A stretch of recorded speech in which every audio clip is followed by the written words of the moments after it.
Hello students, नमस्कार। आज हम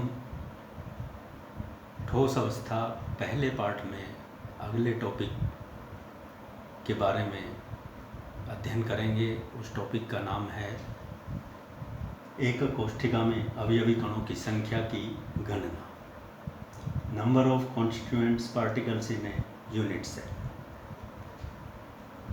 पिछले टॉपिक में हम विभिन्न प्रकार की एकक कोष्ठिकाओं के बारे में जान चुके हैं। ये एकक कोष्ठिकाएँ नंबर 1 आद्य एकक कोष्ठिका, जिसको हम सिंपल क्यूबिक सेल भी कहते हैं। नंबर 2 अंतः केंद्रित एकक कोष्ठिका, जिसे हम बॉडी सेंटर्ड क्यूबिक सेल या BCC भी कहते हैं। और तीसरे प्रकार की फलक केंद्रित एकक कोष्ठिका FCC यूनिट सेल भी कहते हैं, और इनके बारे में जान चुके हैं। यहाँ ये जालक बिंदु जो आप देख रहे हैं, जिनके बारे में हम समझ चुके हैं कि ये जालक बिंदु कण, परमाणु अथवा आयन होते हैं। जब जालक बिंदु को, जब क्रिस्टल जालक की संरचना के बारे में बात करते हैं, तो एक एकक कोष्ठिका में जो एक जालक बिंदु है वह अन्य एकक कोष्ठिकाओं के साथ भी जुड़ा होता है, और वह अन्य एकक कोष्ठिकाओं में भी उसका कुछ हिस्सा बटा होता है। अगर हम एकक कोष्ठिका की बात करें तो एक जालक बिंदु का कितना हिस्सा इस कोष्ठिका के हिस्से में आता है, अर्थात कितने अन्य कोष्ठिकाओं में वह सहभाजित होता है, और इसके अंदर उस जालक बिंदु का कितना योगदान होता है। इसी प्रकार जो केंद्र में है वह जालक बिंदु किसी अन्य कोष्ठिकाओं में सहभाजित नहीं है, तो यह इसका योगदान इसके अंतर्गत ही माना जाएगा। यदि ये जालक बिंदु फलक पर उपस्थित होता है तो एक फलक दो कोष्ठिकाओं के बीच में आता है, अर्थात एक जालक बिंदु आधा इसके हिस्से में, आधा इसके साथ वाली एकक कोष्ठिका के हिस्से में आता है। तो इस फलक पर उपस्थित जालक बिंदु का योगदान 1/2 होता है। कोने पर जालक बिंदु उपस्थित हो सकते हैं, केंद्र में हो सकते हैं, और फलक पर हो सकते हैं। तो इसको अब हम इसी प्रकार से समझेंगे, और इसको विस्तार से हम ऐसा कह सकते हैं कि किसी भी प्रकार की एकक कोष्ठिका में जालक बिंदुओं की गणना किस प्रकार से की जाती है। तो उसके लिए हम ये कह सकते हैं कि किसी दीर्घ क्रिस्टलीय संरचना में यदि क्रिस्टल है तो एकक कोष्ठिका के अवयवी कण अपने चारों ओर उपस्थित अन्य एकक कोष्ठिकाओं के से भी संबंधित होते हैं, अर्थात एक अवयवी कण एक से अधिक एकक कोष्ठिकाओं के हिस्से में सहभाजित रहता है या हिस्से में आता है।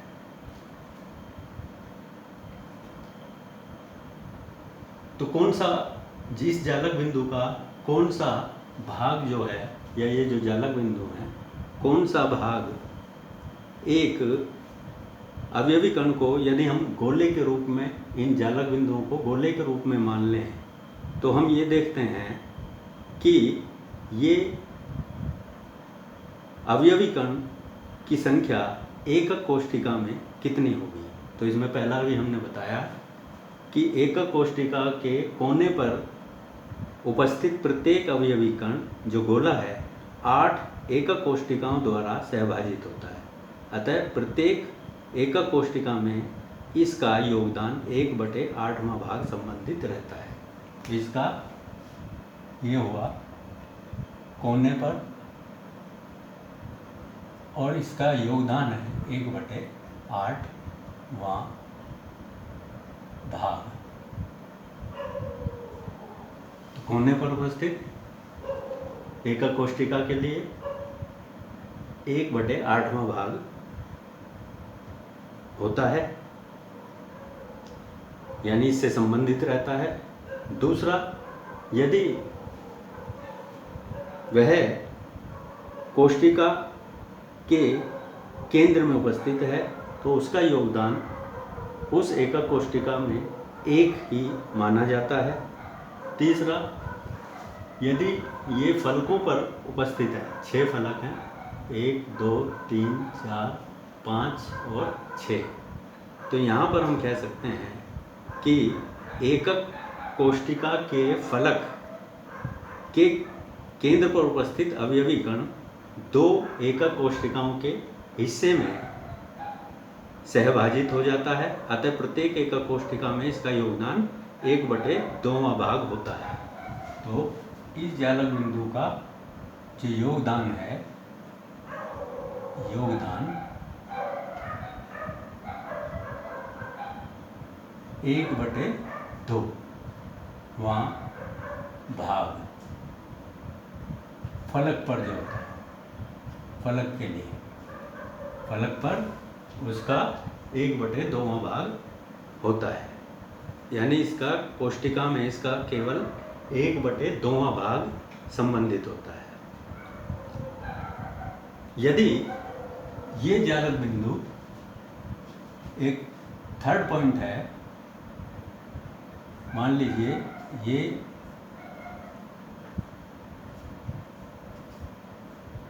एक इस प्रकार से क्रिस्टल है और इसमें कई एकक कोष्ठिकाएं हैं, तो ये यहाँ पर ये तो कोने का कहलाएगा, ये कहलाएगा किनारे का, एज का। किनारे पर जो उपस्थित है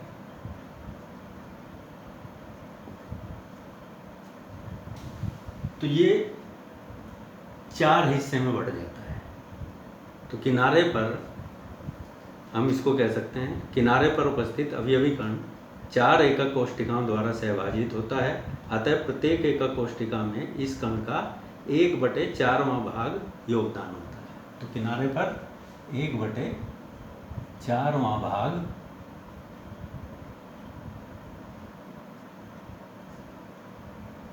इस कोष्ठिका के लिए ये वाला हिस्सा इसके हिस्से में आता है। तो 3 पॉइंट हो गए। कोने पर 1/8,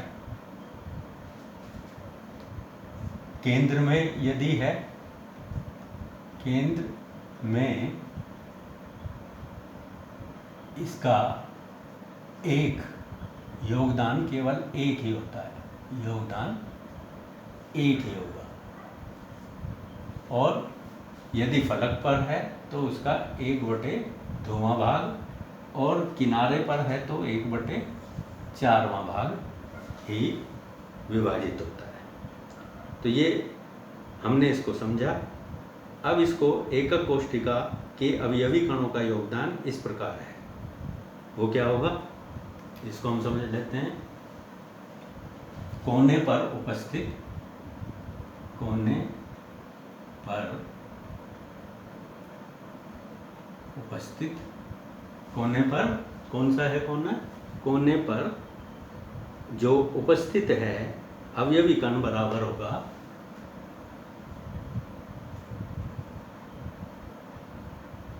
बराबर 1/8। फर्स्ट पॉइंट हो गया। सेकंड पॉइंट हमारा हो जाएगा, दूसरा हम देखते हैं, फलक पर अवयवी कण बराबर, फलक पर अवयवी कण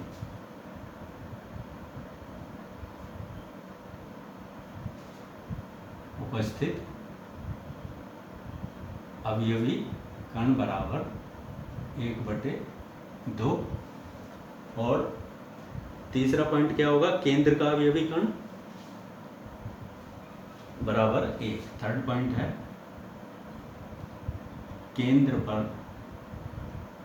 केंद्र में कह सकते हैं, केंद्र में उपस्थित अवयवी कण बराबर उसका योगदान 1 होगा। और फोर्थ पॉइंट भी है हमारे पास। फोर्थ पॉइंट जैसे किनारे पर उपस्थित अवयवी कण बराबर, किनारे पर उपस्थित अवयवी कण बराबर 1/, इसमें हम कहाँ हैं, ये 1/4। इनको हमें ठीक प्रकार से याद रखना है। इसके आधार पर हम किसी भी कोष्ठिका में उपस्थित जालक बिंदुओं की गणना कर सकते हैं। जैसे एक फलक केंद्रित एकक कोष्ठिका FCC में कुल जालक बिंदु कितने होंगे। दूसरा प्रश्न ऐसे आएगा कि अंत केंद्रित एकक कोष्ठिका BCC में कुल जालक बिंदुओं की गणना कीजिए। तीसरा, इसमें आद्य एकक कोष्ठिका में कुल जालक बिंदु कितने होंगे उसकी गणना कीजिए। तो इसको एक बार फिर समझ लेते हैं कि जालक बिंदु किस प्रकार से। सबसे पहले इसमें कुल जालक बिंदु हैं 1/8 माइस एकक कोष्ठिका के लिए, और कुल कोणे कितने, कोनों पर कितने 8। तो यहाँ पर कुल हो गए, यहाँ देख लेते हैं इसको BCC में। तो 1/, नॉर्मल, सबसे पहले BCC आद्य कोष्ठिका में कुल कोने पर उपस्थित 8 × 1/8वां योगदान बराबर 1।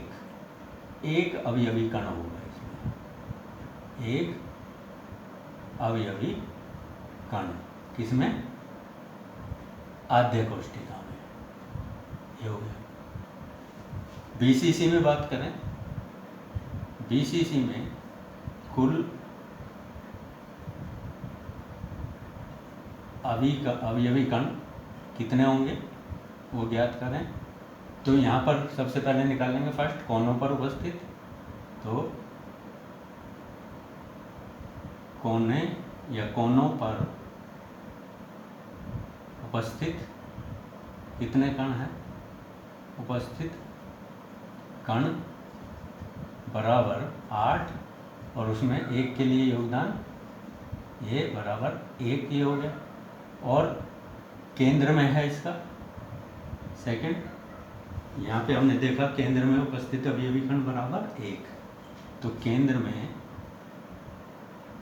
उपस्थित अवयवी कण बराबर 1। तो कुल अवयवी कण होंगे 1 + 1 बराबर 2। तो इसमें कुल 2 होंगे। तीसरा, इसमें हम देखेंगे किसमें, FCC प्रकार में।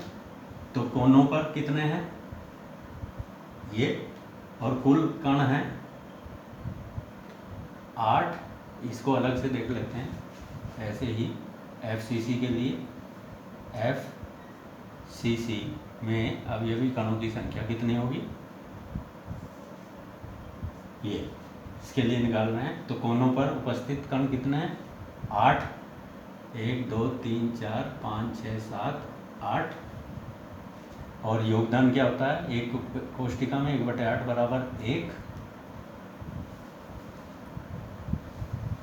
और केंद्र में तो कोई नहीं है, लेकिन फलक पर कितने फलक है, इसमें 6 फलक हैं। तो 6 फलकों पर, फलकों के केंद्र में उपस्थित अवयवी कण हो गए। इसको हटा देते हैं। 6 फलक हैं कुल, 6 गुना, और योगदान होता है 1/2 बराबर 3। अब इसमें कुल अवयवी कण हो गए, कुल अवयवी कण बराबर 1 + 3 बराबर 4। तो कुल इस प्रकार से हम अवयवी कणों की संख्या ज्ञात कर सकते हैं। ठीक है, आगे और थोड़ा सा इसका देख लेते हैं।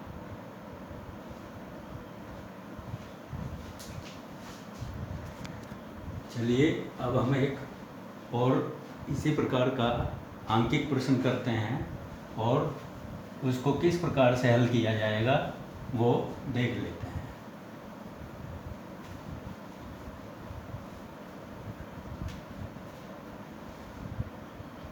प्रश्न है, FCC फलक केंद्रित एकक कोष्ठिका में, फलक केंद्रित एकक कोष्ठिका में जालक बिंदुओं की गणना कीजिए। जालक बिंदु अथवा अवयवी कणों की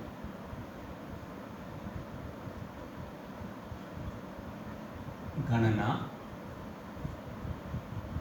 कीजिए। ये प्रश्न है। तो इसमें कुल अवयवी कण किस प्रकार से ज्ञात करेंगे, तो हमें वो देखना है। तो अभी पहले एक बार इसको बताया भी था। तो हम लिखेंगे कि FCC एकक कोष्ठिका में, FCC एकक कोष्ठिका में परमाणुओं या अवयवों की, अवयवी कणों की कुल संख्या कैसे ज्ञात करें। फर्स्ट निकालेंगे, एक बार फिर देख लीजिए। फर्स्ट ये हैं 8 कोने हैं इसमें। तो 8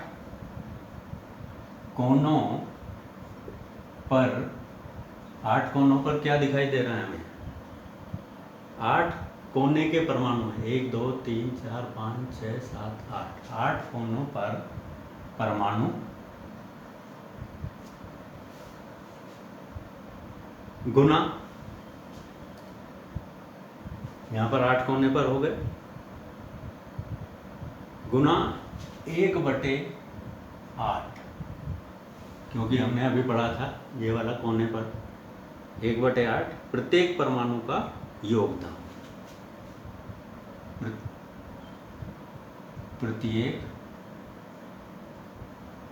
परमाणु का योगदान, इससे निकाल लिया। अब हम जब इसको करा तो इसमें कितना आया? बराबर 1 परमाणु आ गया है। जैसे इसमें 8 कोनों पर हैं और 1/8 प्रत्येक परमाणु का योगदान है, तो इसमें कुल 1 अवयवी कण होता है। लेकिन हमारे पास ये फलक केंद्रित है, तो इसमें फलकों पर भी उपस्थित है। तो सेकंड कितने फलक हैं? 6 फलकों पर उनके केंद्र, फलक का केंद्र, जैसे ये एक फलक है तो इसको अगर देखें ऐसे, तो इसका केंद्र ये है, तो फलक के केंद्र पर है ये, फलक के केंद्र पर। तो 6 फलकों के केंद्र, 6 फलकों के केंद्र के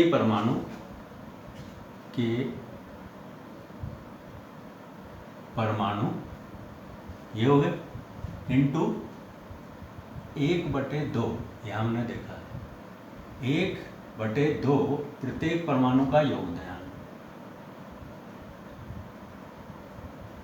प्रत्येक परमाणु का योगदान बराबर कितना हो गया? जब कैलकुलेशन करेंगे तो 3 अवयवी कण ये हो गए। तो कुल अवयवी कणों की संख्या होगी, कुल अवयवी कणों की संख्या बराबर 1 + 3 बराबर 4। इस प्रकार से फलक केंद्रित में निकाल ली। इसमें हम देख सकते हैं सीधा कितना है, 2 है कुल, क्योंकि 8 कोनों पर हैं तो उनका तो ऐसे निकाल लेंगे, 1 हो जाएगा, और जो केंद्र में है उसका योगदान 1 है, तो 1 + 1 बराबर 2 हो जाएगा। तो इस प्रकार हमने ये देखा। तो इसमें कुल अवयवी कण कितने हैं? 4। FCC में अवयवी कणों की संख्या बराबर 4। सिंपल में अवयवी कणों की संख्या बराबर 1 और BCC में अवयवी कणों की संख्या बराबर 2। तो ये इस प्रकार से हम ज्ञात कर लेते हैं। एक दूसरा भी सूत्र है जिसके आधार पर हम सीधे अवयवी कणों की संख्या भी ज्ञात कर सकते हैं। ये एक युक्ति है, इसके आधार पर भी हम ज्ञात कर सकते हैं। वो क्या है उसको देख लेते हैं।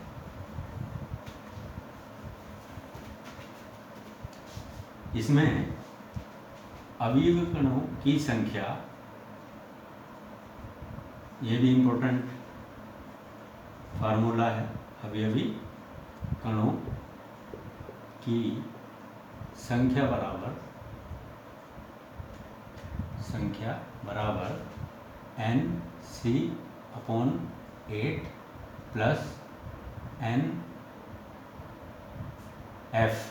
F फॉर फेस, अपॉन 2, क्योंकि 1/2 हिस्सा होता है और कोनों पर जो होते हैं वो 1/8वां हिस्सा है, वो 8 का मतलब ये है, और NF/2 का मतलब 1/2वां हिस्सा है, प्लस NI/0, या एक कहेंगे क्योंकि ये केंद्र के लिए 1। तो इस सूत्र से भी हम सीधे अवयवी कणों की संख्या ज्ञात कर सकते हैं। अब ये देखना होगा यहाँ पर NC क्या है, NC है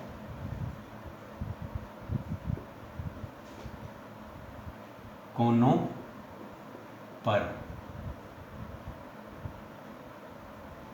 अवयवी कण या जालक बिंदु।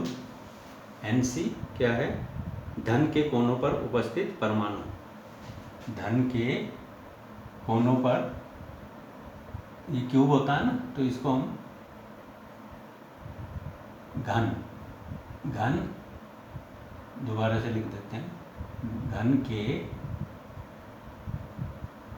कोनों पर अवयवी कण कितने हैं या उनकी संख्या, कोनों पर उपस्थित कण बराबर कितने हैं इसमें, 8, तो ये 8, तो 8/8 लिख देंगे, जैसे 8/8 प्लस NF का मतलब MF यहाँ पर फलक है, घन के 6 फलक पर उपस्थित परमाणुओं की संख्या, घन के फलकों पर उपस्थित कणों की संख्या, तो कितने हैं यहाँ पर, 6 हैं, 6 फलकों पर, तो 6, तो 6/2, फलक 6 हैं तो 6 यहाँ आ गया और /2 ये हो गया। NI का मतलब इनर, बॉडी के इनर मतलब उसके अंदर, केंद्र में, तो NI यहाँ पर होगा, NI को इसके लिए हम लिखेंगे घन के अंदर, केंद्र पर उपस्थित परमाणु, ये जो है घन के अंदर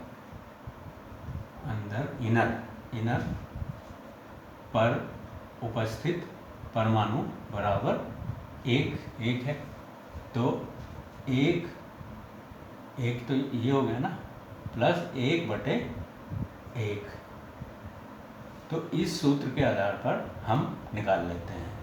तो ये हो गया, जैसे इसमें ज्ञात करते हैं आधे सेल में, आधे सेल क्या है, NC, तो 8 परमाणु हैं, तो 8/8 बराबर 1, इसमें कितने हैं, कोनों पर 8/8 और केंद्र में, ये तो इसके लिए आएगा ही नहीं, क्योंकि यहाँ पर इसको ऐसे निकाल लेते हैं अभी,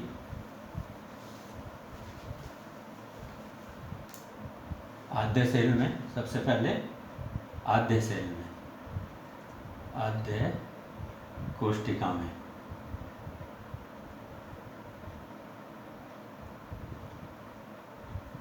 आधे कोष्ठिका में क्या होगा, इसमें लगाएंगे, तो 8/8 प्लस फलक पर कोई नहीं है, तो 0 बाई फलक पर कोई परमाणु नहीं है, ठीक है, तो ये हो गया, प्लस केंद्र में कोई नहीं है, तो 0/1, तो यहाँ पर 1 ही आएगा, तो क्योंकि यहाँ पर 0 है, इसको हम 0 लिख देंगे, और यहाँ पर भी 0 है, बराबर 1।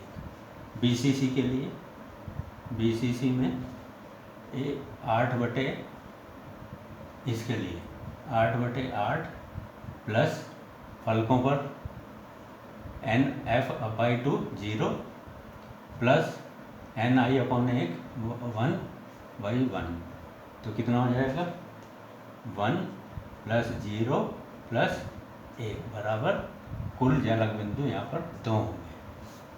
और तीसरा हम किसके लिए याद कर सकते हैं, तीसरा है FCC।